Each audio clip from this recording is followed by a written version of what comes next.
So it's 3 a.m. That's a fire alarm. But we were just outside for a different fire alarm. And the second we got back, this happened again. But nobody cares. Shh. Shh. No, it's okay. Shh. Go to sleep. Oh, no, it's okay.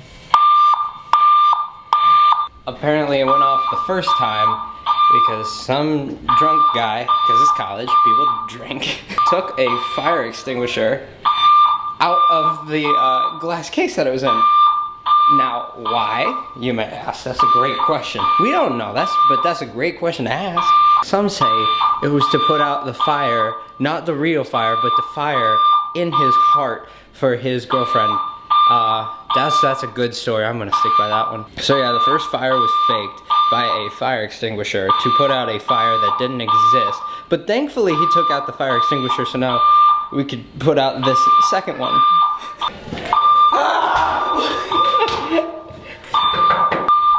How you enjoying the second fire so far? I hate it. You hate it? There's no love for it? How are you enjoying the second fire so far? It's wonderful, yes. Yeah, if anyone hears anything in the next few days about who set off a fire extinguisher on the 12th floor, please let us know. Wait, so it was a fire extinguisher went off?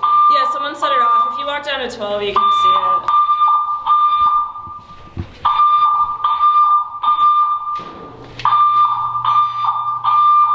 Fine. Jesus Christ. Oh, look at that.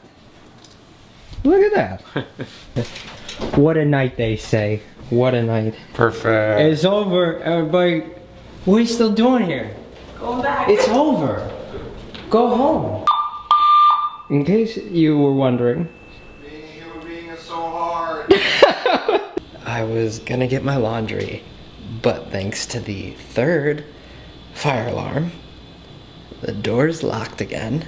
And so I'm gonna leave my clothes there overnight to prevent risking the door setting off the alarm for the 4th time. That's a good day. That's a good day in the life. That's a good one.